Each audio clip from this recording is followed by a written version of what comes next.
Hoje a gente vai conversar um pouco sobre a cicatriz do lifting. Mas para isso é preciso entender que existem várias técnicas de lifting e cada qual com sua respectiva cicatriz. Fazendo uma retrospectiva, poucas pessoas devem se lembrar daquele lifting clássico e antigo, quando o médico fazia um corte de orelha a orelha.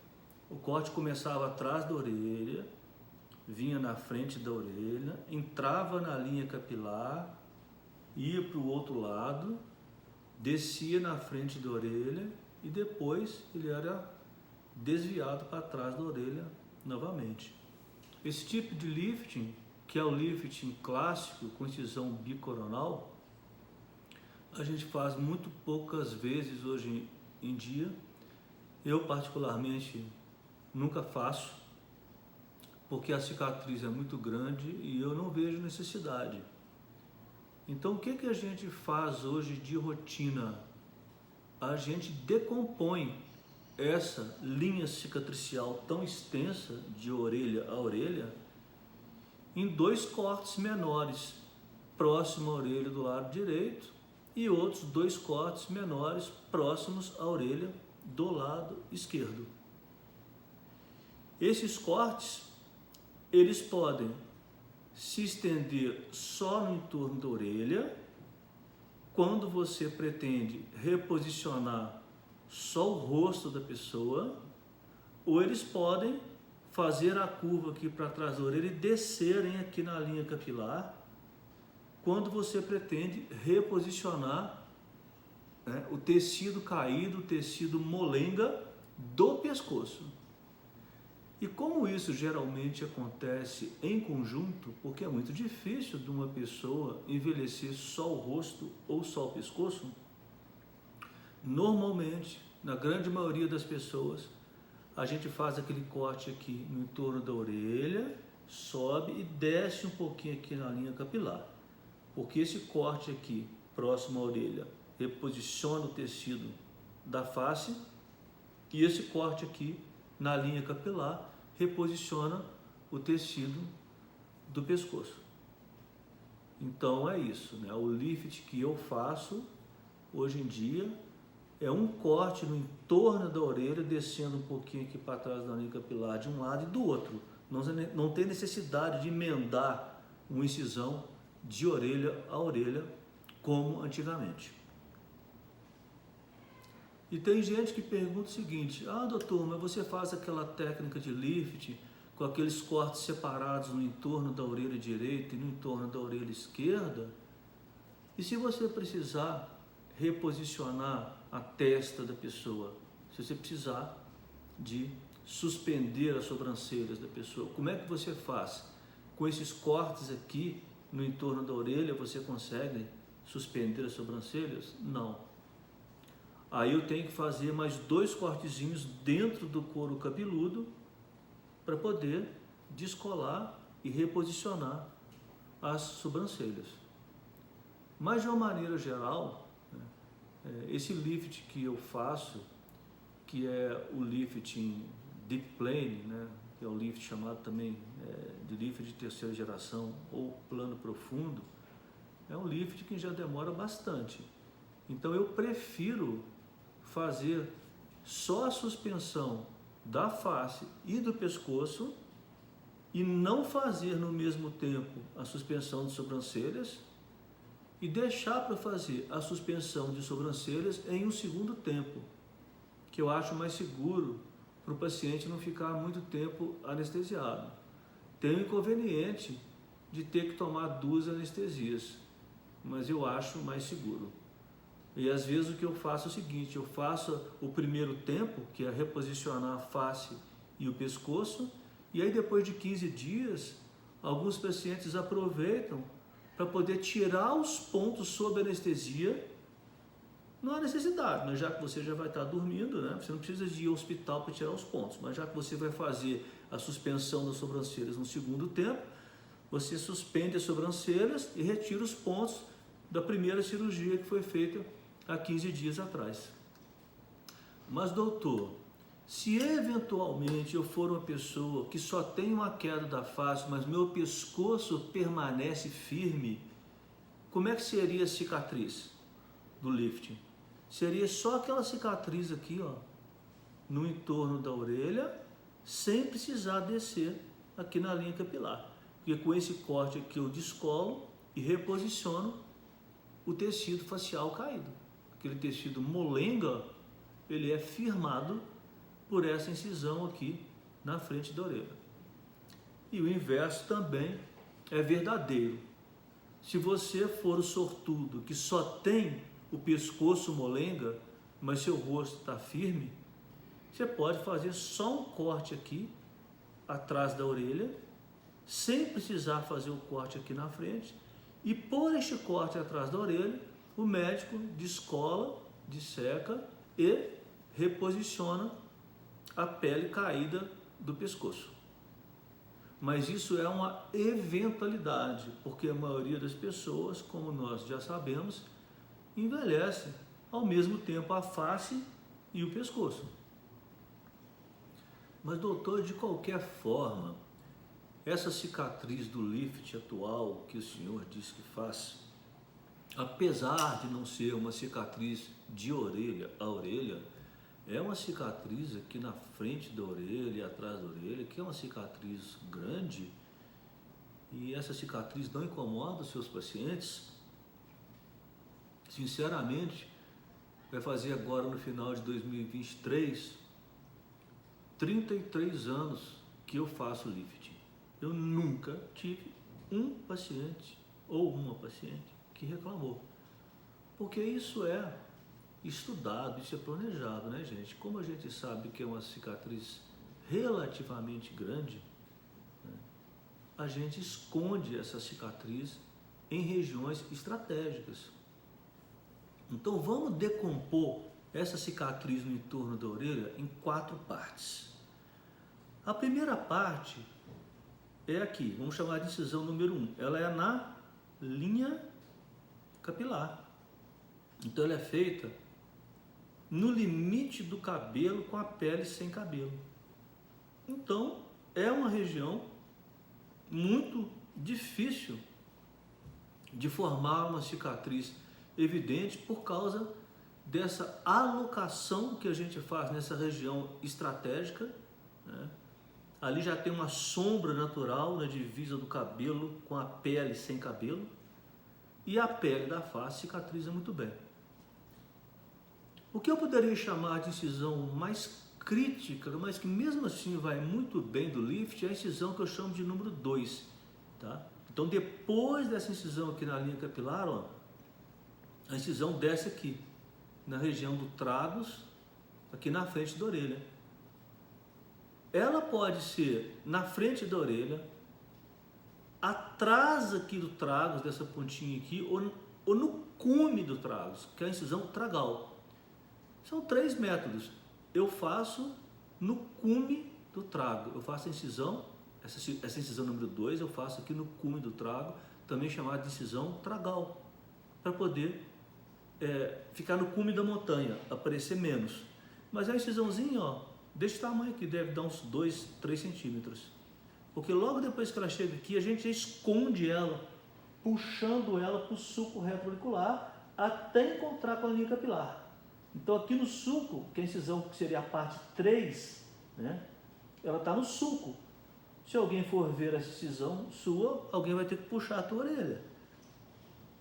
E aí a gente sobe com ela até encontrar com a linha capilar e desce aqui fazendo a parte 4 da incisão, do mesmo modo que a parte 1, no limite do cabelo com a pele sem cabelo, que é uma região de sombra, uma região anatomicamente já disfarçada para poder receber cicatrizes. Essa coisa de ficar preocupada com o tamanho da cicatriz do lift não tem muito sentido, né? Na realidade, às vezes para o leigo é uma preocupação que a gente está tentando esclarecer aqui. Mas se vocês, né, mulheres principalmente, que já fizeram abdominoplastia, você sabe que a cicatriz da abdominoplastia é desse tamanho, né? É muito maior que uma cicatriz do lifting. É claro que ela não está prontamente visível. E geralmente, quando você está no dia a dia, você está de roupa, a cicatriz da abdominoplastia não aparece, mas em alguns momentos ela vai aparecer. E as mulheres continuam fazendo abdominoplastia, operando e muito felizes com isso. E detalhe, a pele do abdômen, ela tende a formar uma cicatriz muito mais evidente que a pele da face. Então a cicatriz da abdominoplastia, ela é mais evidente e ela é maior. E mesmo assim, esse é um método clássico, né, de melhora da estética abdominal, que as pessoas continuam usando há muito tempo para poder se sentirem melhor. Quando a gente fala sobre a cicatriz do lifting, eu já expliquei em vídeos anteriores que a gente se preocupa com a extensão da cicatriz, né? Que na técnica que eu faço, habitualmente ela faz esse trajeto aqui. Tem a extensão, tem a posição, a alocação da cicatriz, que é em região de contraste, de sombra, né? Entre, por exemplo, aqui a parte inicial da cisão é entre a área de cabelo e a área sem cabelo, né? Que faz com que a cicatriz seja pouco perceptível. Depois a gente esconde na crista do tragus, depois a gente esconde aqui no sulco retrolicular atrás da orelha, e depois a gente desce novamente aqui numa região entre o cabelo e a pele sem cabelo, igual aqui na frente, entre o cabelo e a pele sem cabelo. Além desses aspectos de posição e tamanho, uma coisa que é interessante vocês entenderem e que ajuda muito para a cicatriz ficar bem discreta é o carinho, né? E a técnica utilizadas pelo cirurgião. Então, quando a gente descola a pele e a gente descola duas camadas, a pele e o músculo, tá? É como se fosse dois cobertores, né? Que você descola. Você não descola só a pele, você vai por baixo do músculo também. Então o que você faz? Você primeiro dá os pontos internos, aproximando o músculo, tá certo? E aí, depois que você aproximou o músculo, você remove o excesso de pele e sutura a pele sem tensão nenhuma. Você pode dar uma tensão maior no músculo, porque quanto maior a tensão que você dá, mais tendência a cicatriz tem de ficar proeminente.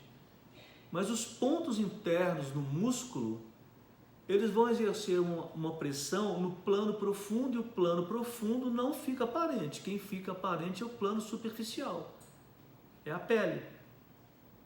Então você bota um pouco mais de pressão no músculo, para quando você for fechar a pele, você suturar como quem pega um passarinho, só aproximando as bordas da ferida cirúrgica, como se os lábios estivessem beijando um ao outro. E assim mesmo, inclusive, que a técnica é descrita, que essa justaposição suave, sem força da pele, ela permite uma cicatriz mais disfarçada, mais invisível, tá certo?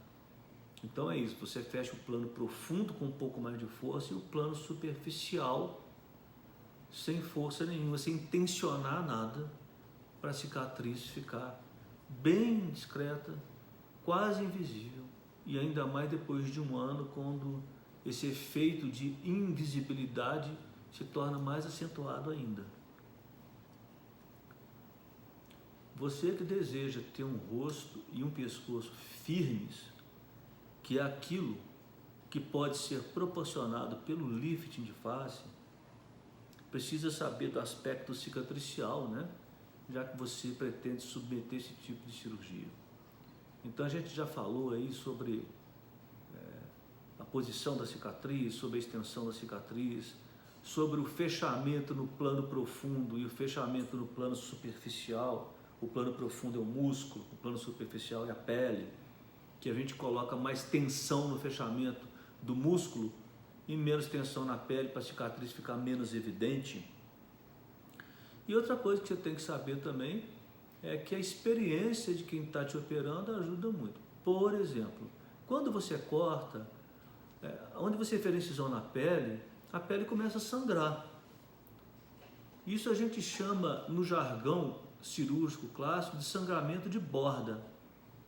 No começo, quando você é mais inexperiente, você é um catador de hemácia, você cauteriza tudo que sangra. Não, você não pode fazer isso. Sangramento de borda, você evita ao máximo de cauterizar. Você tem que ter a noção que não tem problema aquela borda ficar sangrando ali por um tempo. Ela deve ficar sangrando ali por um tempo, sem que você eletrocoagule a borda. É claro que eventualmente, se tiver um sangramento maior, você pode até fazer isso. Você tem que esperar a coagulação fazer efeito, né? A natureza trabalhar. E aí o sangramento de borda diminui naturalmente. Porque se você for ficar queimando a borda, você fica estimulando, né, a produção de colágeno, e a cicatriz ela pode ficar hipertrófica. A gente não cauteriza a borda. Outra coisa é pegar com a pinça bem devagar, bem suavemente. Você não pode ficar mordiscando, macerando a pele, não. É devagarzinho, com todo cuidado. Tem que ter esse tipo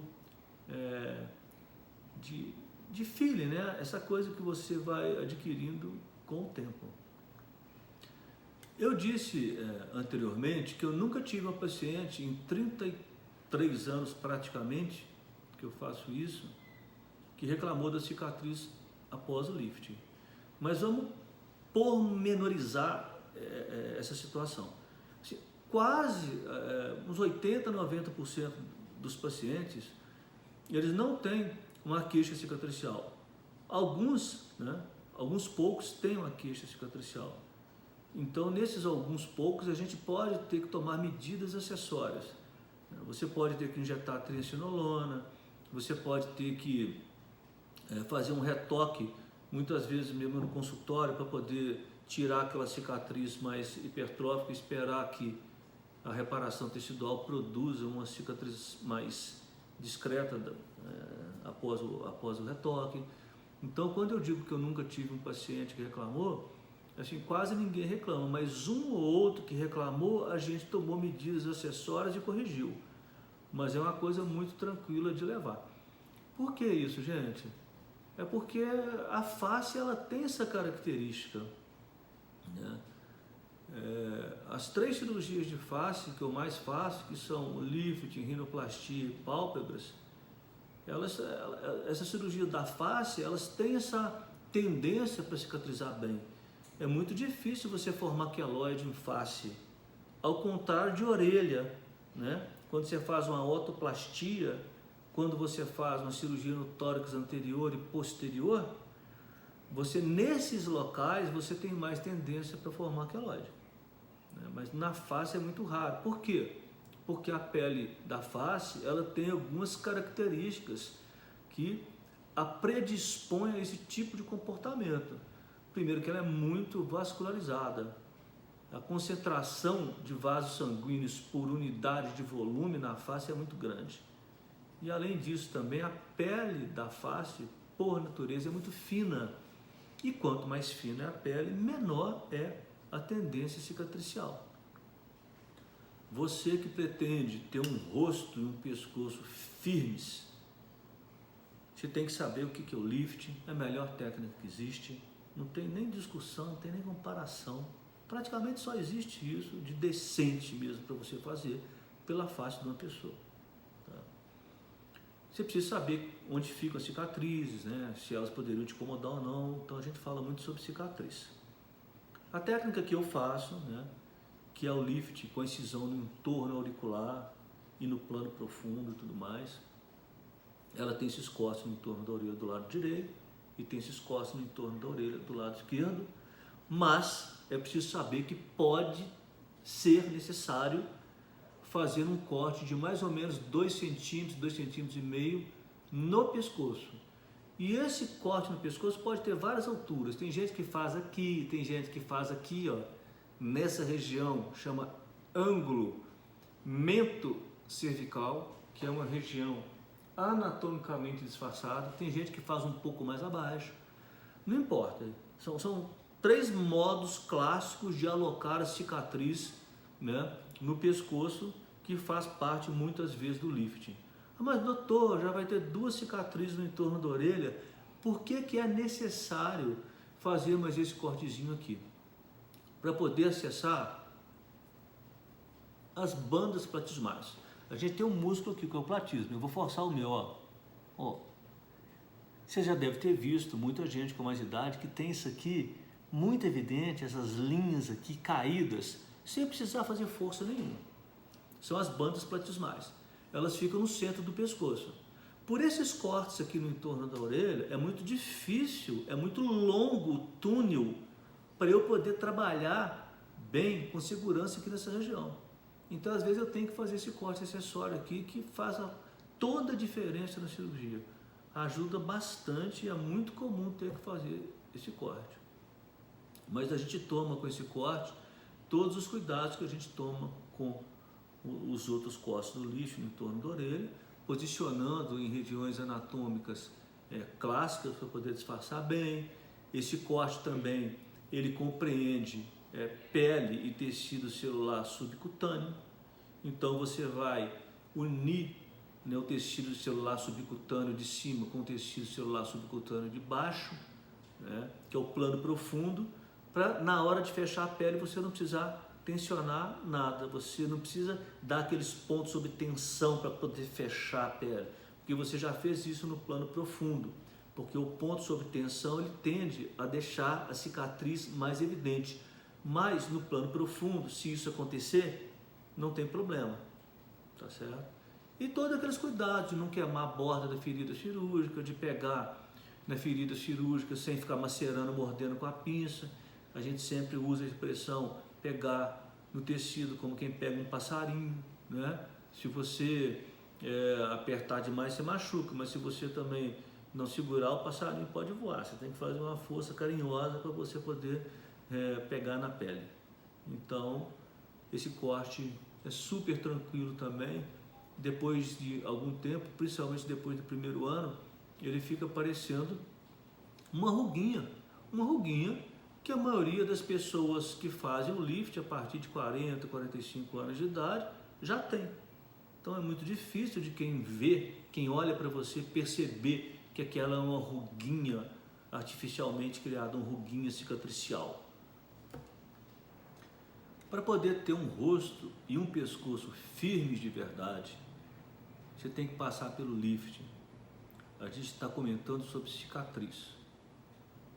Doutor, então, se eu quiser fazer o lift, firmar o meu rosto, firmar o meu pescoço, eu vou ganhar só 3 cicatrizes, doutor? Uma no entorno da orelha direita, outra no entorno da orelha esquerda e outra pequenininha aqui no meio do pescoço? Depende do que você quer fazer.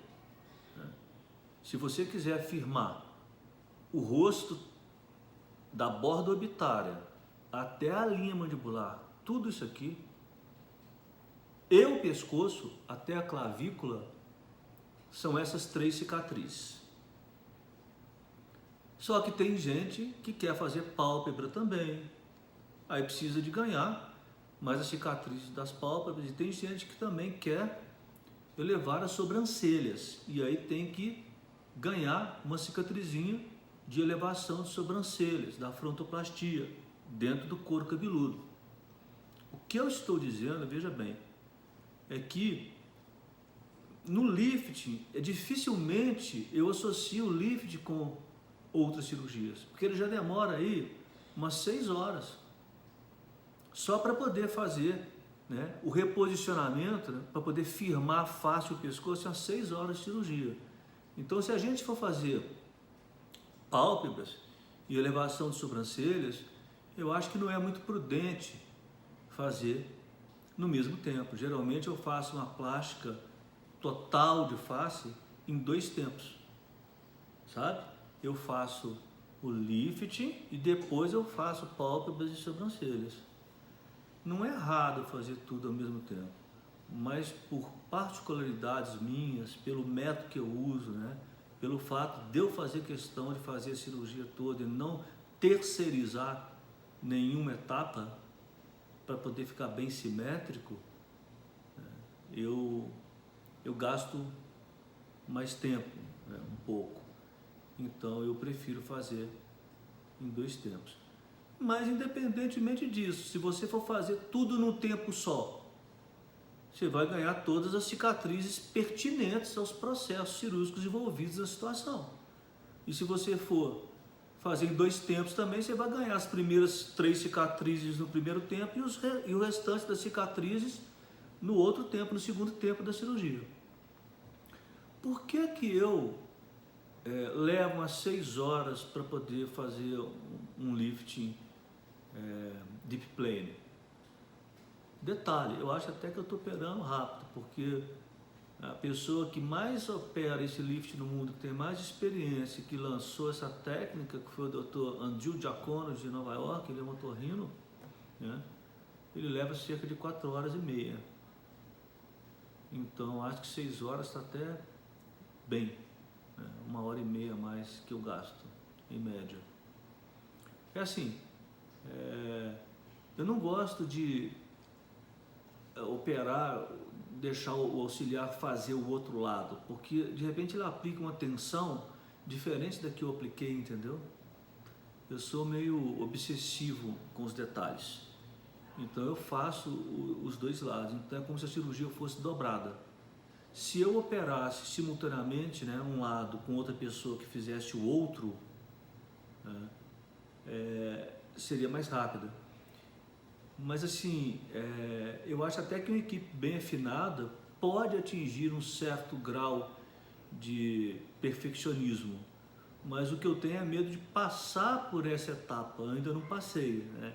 Porque até isso acontecer, até a equipe, né, ficar bem ajustada e o colega que estiver operando do outro lado reproduzir o mesmo tensionamento, exatamente a mesma técnica que eu deste lado aqui, que eu estiver fazendo, demora um tempo. E nessa curva de aprendizado, os resultados podem não ser satisfatórios e pode acabar demorando mais tempo. Às vezes eu noto que ficou diferente um lado do outro, eu tenho que abrir para poder consertar, ajustar, fazer alguma coisa ali, entende? Então é por isso, tá? Por que que o lift é a cirurgia demorada? Assim, por volta de 6 horas, porque ele é uma cirurgia dupla, gente. Tudo que você faz de um lado, você tem que reproduzir do outro. Não é chegar lá e sair operando o paciente, não. O paciente deitou na mesa, você tem que fazer a marcação do paciente. Primeiro você tem que desengordurar a pele toda com álcool para a marcação pegar e não sair durante o ato intraoperatório. Você tira a gordura da pele com álcool. Depois você marca o lado direito. Aí depois você marca o lado esquerdo. Você procura ser o mais simétrico possível. Você mede tudo com régua e com compasso oftálmico.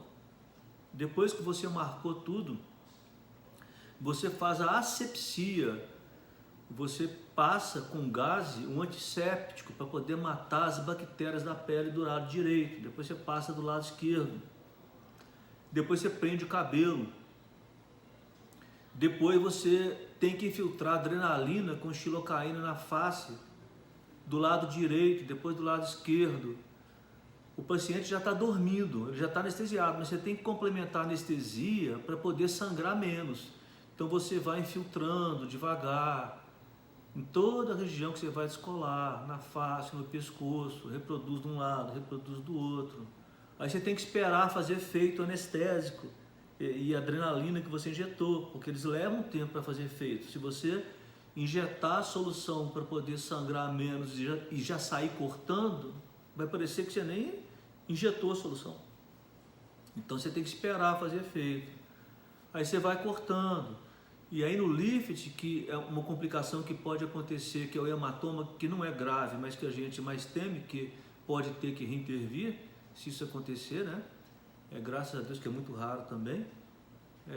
Você tem que fazer uma hemostasia, quer dizer, um controle do sangramento muito fino. Então, a gente é um catador de amastas. Você corta, espera o tempo de coagulação fazer efeito, espera um pouquinho, uns 15 minutos, aí depois disso, aquilo que tiver sangrando, você tem que ir cauterizando. Só que às vezes você cauteriza, por exemplo, a face toda, está toda cauterizadinha, toda sequinha, vai operar o pescoço. Aí quando você revisa a face, tem alguns outros pontos sangrantes, você cauteriza de novo. Aí você vai e pede ao anestesista para aumentar a pressão arterial do paciente, um pouquinho, e fazer uma manobra chamada de manobra de Valsalva, para ver se algum ponto que não estava sangrando começa a sangrar com essas manobras. Porque aí você detecta este sangramento no intraoperatório e já cauteriza os vasinhos. Aí você tem que fazer isso de um lado, e você tem que fazer isso do outro lado também. E depois que você descola tudo, você tem que suturar o plano profundo do lado direito, depois o plano superficial no lado direito, depois reproduzir tudo do lado esquerdo, depois suturar a incisão cervical central. Aí depois que acaba tudo, você tem que lavar o cabelo do paciente, que vai estar com restos de sangue, vai estar, o rosto vai ter resto de sangue. Aí a gente vai, coloca a cabeça do paciente numa bacia, lava com soro, penteia, faz um rabo de cavalo, enfaixa, entende? Então é um trabalho artesanal, é um trabalho demorado, não tem outro jeito, né? Então eu espero que tenha ficado claro por que isso demora, mas é um demorado que vale a pena. Em quanto tempo os pontos pós-lifting são removidos? Os pontos aqui no entorno da orelha, eles são removidos mais ou menos com 15 dias, que é o tempo que a gente sabe que o tecido leva para poder soldar, cicatrizar, sem ter deiscência de sutura. O que é deiscência de sutura? É quando você acha que as bordas da ferida já estão coladas, você tira o ponto que estava segurando uma borda de encontro à outra e aquilo abre. Não é nada demais, às vezes você dá outro ponto, às vezes você cauteriza um pouquinho, mas a cicatriz pode ficar um pouco mais grossa. Esses pontos especificamente aqui da frente da orelha, que são aqueles mais evidentes, porque os outros estão muito mais escondidos na interface capilar, na frente e atrás e no sulco retroauricular. Esses pontos aqui da frente eu costumo tirar mais precocemente, com uma semana, se for possível. O paciente vai estar indo direto no consultório, a gente vai avaliando para saber o que é possível ser feito com segurança. Não adianta ficar com o rosto e o pescoço firmes, rejuvenescidos, e com a cicatriz muito evidente.